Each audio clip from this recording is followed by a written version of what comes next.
Wahai sahabat Rasulullah, bukankah begitu mudah bagi Allah mendatangkan angin puting beliung, kemudian menghancurkan bangunan ini, dan saya kepanasan dan kehujanan, tapi Allah tidak melakukannya. Ini yang membuat dia bersyukur kepada Allah. Jadi selalu lihat apa yang Allah beri kepada kita. Ya, alhamdulillah. Assalamualaikum warahmatullahi wabarakatuh. Waalaikumsalam warahmatullahi wabarakatuh. Alhamdulillah, alhamdulillah, alhamdulillah. Bersyukur kepada Allah pada sore hari ini kita bisa berada di sebuah tempat yang insya Allah diberkahi Allah. Ini adalah rumah Allah, dan tepat di belakang kita, di balik tembok ini berbaring dua manusia mulia. Yang pertama Abdullah bin Abbas radhiyallahu anhuma, yang kedua Syekh Manap Al-Hanafi, putra Sayyidina Ali karamallahu wajhah, tapi bukan dari Sayyidatuna Fatimah. Perjalanan cukup jauh dari Mekah ke sini, bukan untuk lihat onta, bukan untuk belanja buah, ya, bukan untuk makan biryani, tapi ini yang intinya. Makanya kalau ini tidak, percuma. Kita datang ke sini, tabarukan, bermohon kepada Allah, mudah-mudahan anak cucu kita kelak menjadi ahli hadis seperti beliau. Abdullah bin Abbas ini banyak sekali meriwayatkan hadis. Kalau dibuka museumnya, di belakang makomnya itu ada museum, dan di dalamnya itu ada berbagai hadis, berbagai kitab hadis, dari mulai yang ditulis di batu, kemudian ditulis di pelepah kurma, kemudian ditulis di kertas model lama, sampai ditulis sekarang yang sudah dicetak. Barusan kita dari Mekah ke sini, perjalanan cukup indah. Sayang banyak yang nundutan, udah capek pengintennya. Sebetulnya banyak gunung-gunung yang terukir dengan indah. Disampaikan oleh beliau bahwa dunia kaljibal, dunia itu bagaikan gunung. Ibu kalau melihat gunung dari kejauhan, hijau, rano, dedaunan, indahnya. Lamun cek Sunda mating carket tangkal awi, recet nadadau, recet nama manuk di sarada, sepoi-sepoi angin menghempas, nikmat luar biasa. Itulah gunung kalau kita lihat dari kejauhan. Coba gunung itu kita datangi. Di situ ada jurang, di situ ada duri, di situ ada binatang buas. Itulah kehidupan. Kalau kita melihat orang lain, Pak Ustadz anak mah raos, usaha tara anak deres kan Ustadz ya. Bentar Ustadz.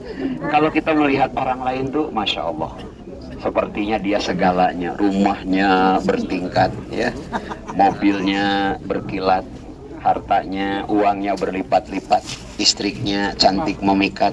Kadang-kadang jumlahnya sanes saur abdi eta. Kalau kita melihat orang lain begitu, padahal coba kita dekati. Ada yang bingung dengan cicilan, ada yang bingung rumahnya belum selesai, macam-macam. Tapi kalau kita lihat orang lain dari kejauhan, wah, Pak Ustadz Jafar itu, wah Pak ini, itulah kehidupan. Makanya kata Rasulullah, makanya dalam Al-Quran Allah berfirman, wa fi anfusikum afala tubsirun. Yang ada dalam diri kita, apakah kalian tidak melihat bahwa itu adalah nikmat? Kalau ingin pandai bersyukur, jangan melihat apa yang Allah beri kepada orang lain, tapi lihatlah apa yang Allah beri kepada kita. Menurut Ibnu Athaillah As-Sakandari, tidak semua yang Allah beri kepada kita, Allah berikan kepada orang lain. Ada yang rumahnya luas tapi tidak nyaman di dalamnya. Ada yang rumahnya biasa saja tapi nyaman di dalamnya. Ada yang keluarganya banyak, hartanya terbatas. Ada yang hartanya berlimpah ruah, itu boga anak geus lila. Jadi tidak semua yang Allah beri kepada orang lain, Allah beri kepada kita. Baju dipakai orang lain pantas, dipakai oleh kita belum tentu pantas. Ya. Kemudian agar kita bersyukur lagi, kalau hari ini kita sakit, lihat di sana ada orang yang sakitnya lebih dari kita. Kalau hari ini kita kurang pendapatan, lihat di sana ada orang yang pendapatannya lebih kurang dari kita. Ini yang membuat kita bersyukur kepada Allah. Bahkan ada yang menarik salah satu hadis yang disampaikan oleh Rasulullah berkaitan dengan Abdullah bin Abbas. Tatkala Rasulullah sudah meninggal, para sahabat menyisiri perbatasan kota Madinah. Sampailah para sahabat di sebuah gubuk tua, gubuk reyot. Bayangin, sudah tua reyot, masya Allah. Tapi sarang bumi hajah, bu hajah daya wah geus mah agrek agung gitu. Ini mah udah tua reyot, masya Allah. Anu ini tong nempokannya lira abdi geus reyot ulah. Nah, ibu yang dimuliakan Allah, para sahabat tertarik dengan rumah itu. Kemudian para sahabat mendekati rumah itu. Setelah dekat terdengar sebuah doa. Apa doanya? Ya Allah, istiqomahkan hati ini dalam bersyukur kepadamu akan nikmat yang Allah berikan kepadaku dan tak pernah Allah berikan kepada orang lain.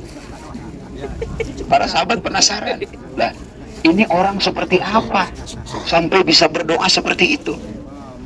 Para sahabat datang ke tempat itu, ke gubuk tua itu. Begitu sampai di dalam gubuk tua, Bapak Ibu yang dimuliakan Allah, ternyata di dalamnya ada seorang yang tidak mampu melihat dan tidak punya kaki, lumpuh bari tegaduh panon, tapi tiasa ngadoa, ya Allah istiqomahkeun abdi, karena ya Allah istiqomahkan hati ini agar senantiasa bersyukur kepadamu akan nikmat yang kau berikan kepadaku, tapi tidak diberikan kepada orang lain, padahal tidak bisa melihat dan tidak punya kaki. Para sahabat kaget, masuklah ke gubuk itu. Pas sudah di dalam, ternyata orang itu tidak melihat dan tidak bisa jalan. Ditanya oleh para sahabat, wahai fulan, apa yang membuat engkau bisa berdoa seperti itu? Apa jawaban orang tadi?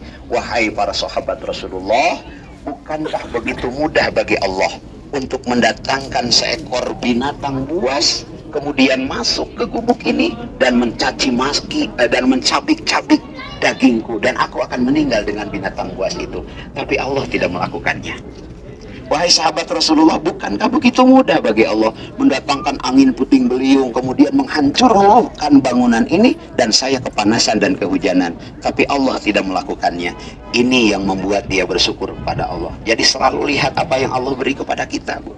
Ya, alhamdulillah. Biasa balikna ieu mah tetangga kabeli motor, orang tuh bisa molor. Tetangga kebeli mobil, kita tidur menggigir, itu salah. Justru lihat yang apa yang Allah beri kepada kita. Hari ini kita bisa datang ke sini, alhamdulillah. Lain ada yang nabung bertahun-tahun, sudah mau berangkat meninggal. Ada yang sudah mau berangkat travelnya bodong. Makanya carilah travel yang amanah, ya. Salah satunya travel yang sekarang kita pakai ini. Alhamdulillah. Barhatul qulub. Barhatul qulub. Alhamdulillah. Ibu bapak yang dimuliakan Allah Subhanahu wa taala, siapakah sahabat itu? Siapakah orang yang buta dan tidak bisa berjalan itu? Dia adalah Abu Kilabah, seorang perawi hadis yang banyak meriwayatkan hadis dari Abdullah bin Abbas dan sampai sekarang populer hadisnya. Mudah-mudahan kita hadir di sini berdoa kepada Allah, kita, istri kita, suami kita, anak cucu kita menjadi ahli hadis seperti beliau. Amin. Kelak di surga semoga kita berjumpa dengan Abdullah bin Abbas radhiyallahu anhu. Amin. Amin ya Allah ya Rabbal. Amin. Sekarang semua menghadap ke sana, kita baca doa. Bismillahirrahmanirrahim. Bismillahirrahmanirrahim. Assalamualaikum. Assalamualaikum. Ya Abdullah bin Abbas. Ya Abdullah bin Abbas. Radhiyallahu anhuma. Radhiyallahu anhuma. Assalamualaikum. Assalamualaikum. Ya Syekh Manan bil Hanab. Ya Syekh Hanan bil Hanab. Ya Syekh Manan bil Hanab. bin Ali karamallahu wajhah. Bin Ali karamallahu wajhah. Assalamualaikum. Assalamualaikum. Ya Syekh Hanan. Ya Syekh Hanan. Al-Hanab. Al-Hanab. Bin Ali karamallahu wajhah. Bin Ali karamallahu wajhah. Radhiyallahu anhu. Fatihah.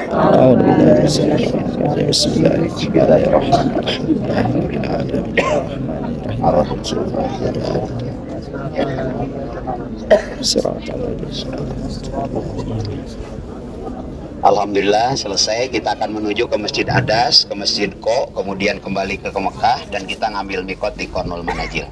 Demikian, assalamualaikum warahmatullahi wabarakatuh. Waalaikumsalam warahmatullahi wabarakatuh.